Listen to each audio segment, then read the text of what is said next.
What I'd like to do today is introduce you to Therap and talk about sharing data, about how it is important for all the people involved in a person's life to have access to the right bits of that person's data. Shouldn't have access to it all, shouldn't have access to none of it.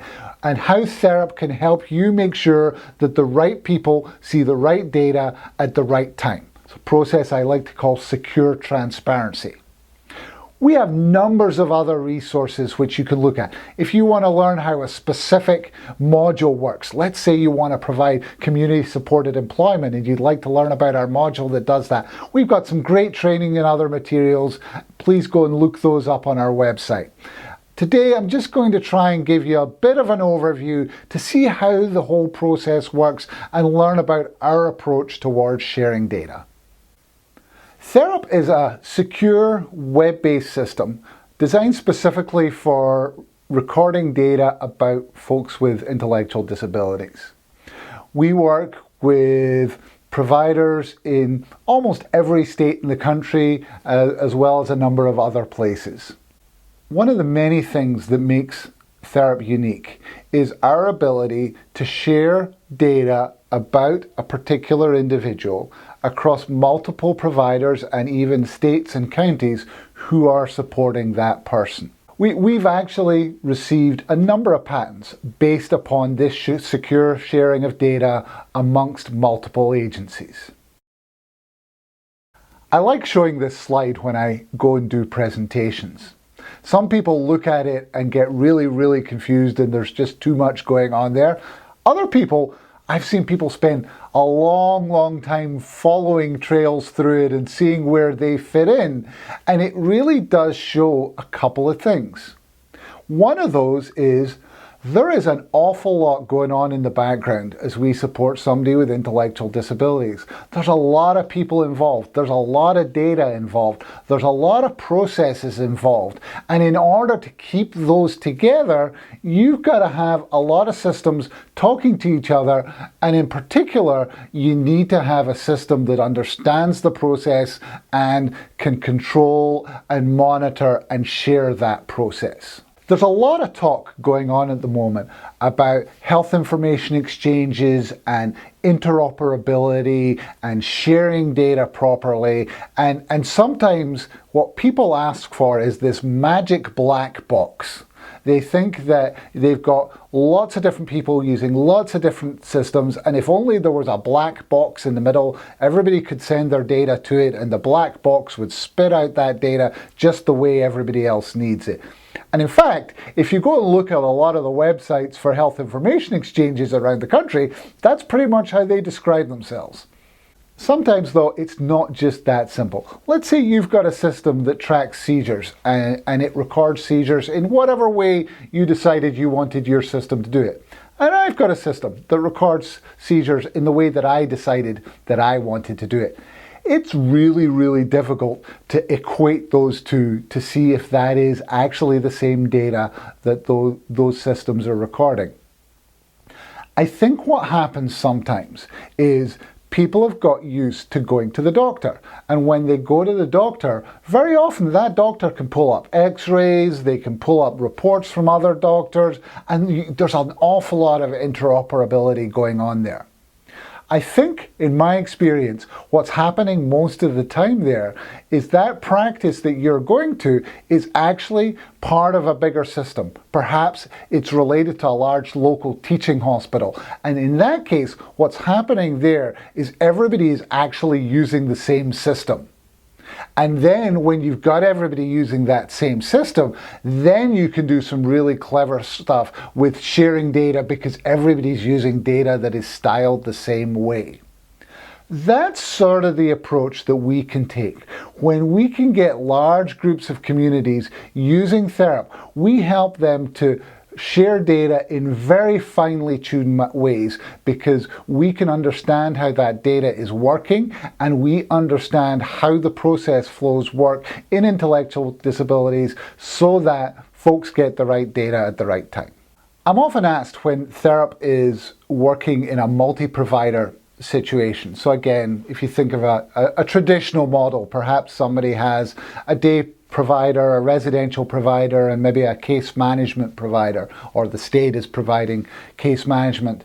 Do we have one record for that? Do we have 3 records to have that? Or is there something else going on with the way we store that data? And the real answer is sort of all the above. We do a little bit of all of that stuff. It is essentially one record. Therap knows when data is in the system, who is that data being recorded about? Whether that is being recorded at one of those providers or at a state, county, or case management level. At the same time, we also understand a real truth, which is that different providers support that one person differently. And that's okay. In fact, that's a really, really good thing. I remember in my early days in the field, when I was learning about institutionalization, one of the things that defined an institution was the person was only taking one role on. They were the resident in the institution, and that's all they were all the time. So they really had one concrete record. Think about yourself.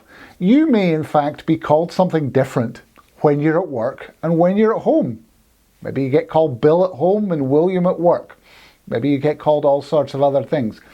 Therap actually gives you that capability where we can look at data about a person that is different based on where that person is, but still be able to aggregate it together and know who we're dealing with and make sure the right people get the right information.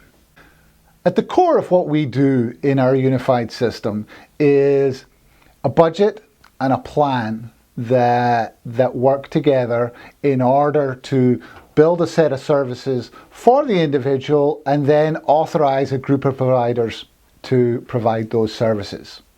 In the beginning, obviously, we've gone through an intake and eligibility process.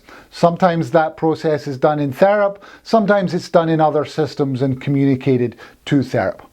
There's then probably some sort of assessment that has been done in order to come up with an annual budget amount. This could be the support intensity scale, for example, and that's something we can interface to and grab numbers out of if that's something that you use. Other systems are used elsewhere. Either way, you're going to come up with an annual budget amount for that person. In most states, again, we understand completely that there almost is nothing that is 100% the same in every state. And we've built in that level of flexibility so that we can work with you in your state with the regulations that you deal with. Another advantage of working with Therap is we have experience working with providers and states and counties in virtually every state in the union. This means a couple of things at least to us. One is we've probably worked with another provider in your area, so we understand what your rules and regulations are and we can help you adjust to and meet those. The other really interesting thing is we also see what the emerging trends are in other states around the country, whether that's particular ways of billing that are becoming more common, whether that's the move to managed care that a lot of people are facing. If you've got something that you think is upcoming, we've probably already dealt with that somewhere else. And it's real important to come to us and ask us how we do those things. From the start, our model here at Therap has always been to work in as many states as we possibly can. In fact, we basically work in every state. This allows us to get a really broad picture of how regulations work and how services are provided in an awful lot of different environments. It allows us to then build a system that is flexible enough to work in all of those different environments. It also allows us to adapt to changes as they come, and oftentimes when there's a new change, it will be piloted in a particular state or in a particular region. And so we get experience working with that new strategy. say for example managed care, and we're able to build tools to allow us to work there so that as that expands across the country, we can then help people adapt to the new ways of working that are coming with them. So now that you have an annual amount to spend, you need to put a budget together to say how that money is going to be spent, and you need to put a plan together of the services that are going to be provided. It's a great little chicken and egg question of which comes first, the budget or the plan. I think people in California would say there's only one answer to that. Mostly when I ask that question, I get slightly bemused looks back, and you can go either way. And I think in reality, what's happening is a little bit of both, particularly as you get more individual based and as you get more self-directed. In Therap, we always try and make sure that there's some flexibility in the system so that it works in real life. Okay? If you say to people, well, you're not going to be able to document services unless you've got a plan in place and unless you've got a budget in place, what happens at 5 o'clock on a Friday night when you have an emergency admission into your agency? You need to be able to document what you're doing. You need to be able to support that person, but you haven't had a chance yet to build a plan or build a budget. And Therap allows for that. And then there are processes that can go on afterwards to help match things up. There has to be that level of flexibility that allows your system to work in the real world. It's why as you work in many Therap forms, you won't always see that many required fields. We are firm believers in the theory of no data is better than bad data. If I require a social security number on every single demographic record, what happens when you're doing that emergency admission and you don't know the person's social security number? You're going to put in 999 whatever, and you're going to end up with bad data, which is really hard to fix afterwards. So now I'm building my plan, and the plan is being built probably by the individual being supported and their case manager and their circle of support. Who's actually entering that into Therap is going to be defined by roles at your agency. Both the plan itself and the budget are going to identify which providers are providing particular services and then how much they're being paid for that. Once that plan and budget are approved, they're then going to automatically be shared with the appropriate providers. The providers are going to see the full details on the service authorizations that they're receiving and on the services that they're providing. They'll also get to see the whole plan in a read-only state so they can get a sense of who that person is and comment on it. If they look at the plan or they look at a service authorization and don't believe they're correct, they're going to have the ability to send those back to the service coordinator or case manager with some comments, and then that can be fixed, but they remain under the control of the individual and the case manager who are responsible for them. Once that plan has been shared out with multiple providers, this is where Therap really takes off and gets really exciting and really person-centered, because what life becomes about now is about collecting the data that is going on every day in the life of that person. Sometimes I like to ask people, what's the most important document in an individual's life? And it all really depends who you're talking to. Talking to a business manager, they're probably going to tell you it's the budget. You talk to a case manager, they'll probably tell you it's the annual plan. If you talk to a behavior analyst, they'll tell you it's definitely the behavior plan. If you talk to my wife and I about our daughter who has disabilities and what is the most important document in her life, we'd probably say it's the recording that goes to school every day and comes back every day and says how her day has been at school and what she did and what she needed and what we should know about that. It's that level of detail about what just happened in a person's life that makes Therap really stand out. When you know what's going on in a person today, then you can adjust tomorrow to what that person needs. And this really brings a whole new approach to case management. Because all of a sudden, case management is not about writing a plan once a year and writing a note once a month. It's about, let me see what's going on with this person every day, and then what can we tweak? What can we adjust? How can we make sure that person's achieving as much as they can achieve and receiving all the supports that they need? So, to do this, Therap gives you the ability to collect a whole bunch of data. There's going to be measurable data that works towards those outcomes that were established in the plan. You're going to write teaching strategies in there.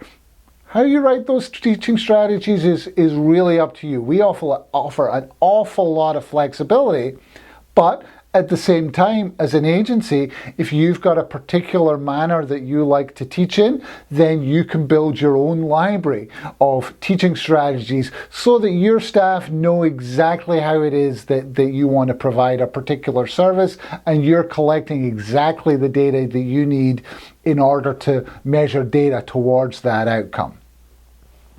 Then again, you might be trying to teach something that's a little out of the ordinary that you've never done before. You might wonder if anybody else has ever done that sort of teaching or programming. In that case, we have something that we call our global library. And this is a tool that you can opt into if you like. If you've written a particularly good strategy and you'd like to share a depersonalized version of that with other providers, you can. You don't have to. And if you want to go out there and search through the thousands of teaching strategies that people have written and shared already, you can do that. You can build upon the successes and the experience that hundreds and thousands of Therap users have had around the country. Not only does Therap collect data on the teaching strategies, but we've also got specifically designed modules there to help you collect the data about everything that's going on in a person's life that you need to do. We support an awful lot of people with an awful lot of medical needs. Therap has modules, whether that be for vital signs, for intake and elimination, for seizures. All of those medical aspects in a person's life can be recorded in Therap if that's appropriate for that person and their level of need, and again shared with the right folks. So if you've got nurses who are probably not on site all the time, they have real-time access to that data from wherever they are and are then able to advise staff in the best way to react to that. We even have a medication administration record that is tied into a national drug database from some folks called First Data Bank, which means that we can track things like drug to allergy reactions and drug to drug interactions. In fact, each month more than 10 million medications are documented inside Therap. That's a quite remarkable number.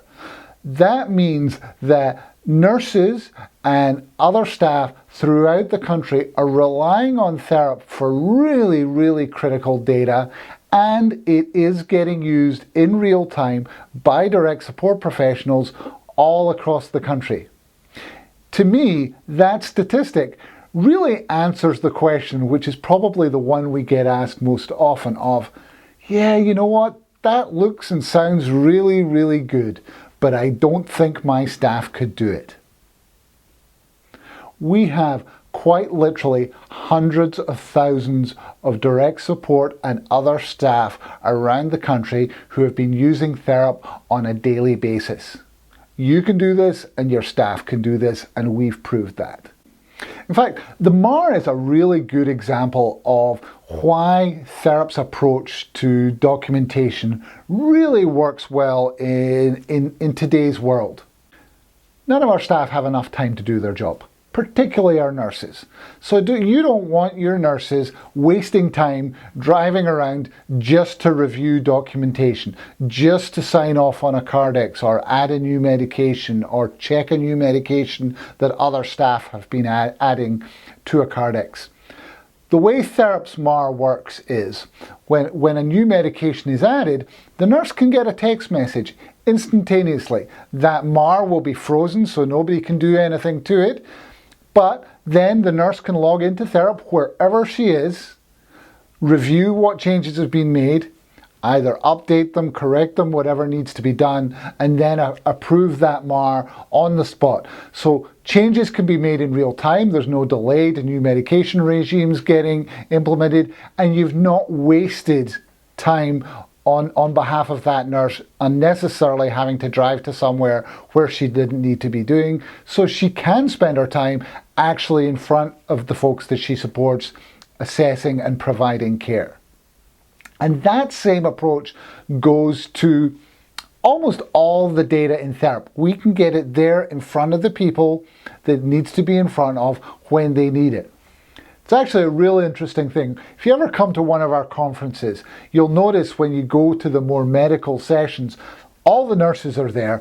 They've all got their computers out and they're looking and reviewing data as they're in their sessions because they know it's available to them when they need it. One of the key things that Therap believes is that the data that we're collecting should be collected by the person who provided the service as close to in time and location as is possible to where that service was provided. This means that the vast majority of our users are direct support professionals, and it means that we need to be available to them on whatever device they happen to be using, wherever they are. It's why we are primarily a browser-based system. We are very device agnostic. You could be using a Mac, you could be using a PC, you could be using a tablet. We have folks running Linux. It really doesn't matter to us as long as you're using a common browser. So we can be collecting all this data from the point of service and then aggregating it. The other thing that's real important is we're collecting real data. We're not asking a survey. We're not coming back later and saying, what do you think happened yesterday? We're saying, I'm here at this place, so is this individual, and I'm providing this service. What that means is we can collect both programmatic data and billing data at the same time. And this means when we aggregate that data and we do electronic billing from it, that data automatically has with it the evidence that that service was actually provided. So if you're getting audited afterwards, it's real easy for you to prove, yes, we were there at this time and this was the service that we were providing. And that really is the next stage in this process. We've now collected all this data. What are we going to do with it? There are a number of feedback cycles that work within the whole Therap model. Part of this is about billing. We're going to take all that billing data that might have been collected from straight service programmatic data, it might have been collected from attendance, or it might have been collected from straight data entry. And we're going to automatically help you build together your claim and submit your claim to your MMIS so that you can get paid. And then we're going to take back the statements that say, were those claims paid partially, fully, and help you adjudicate them. We're also going to help your staff write reports. So think about your nurse who is writing an annual report. Most of the time spent on that annual report is actually spent finding the right data to write about. It's not spent analyzing that data and using the nurse's expertise to make recommendations on that. We instantaneously put that data in front of the nurse so that she can spend her time focusing on what's happened in that last year and what's going to happen in the next year. It's the same from a programmatic basis.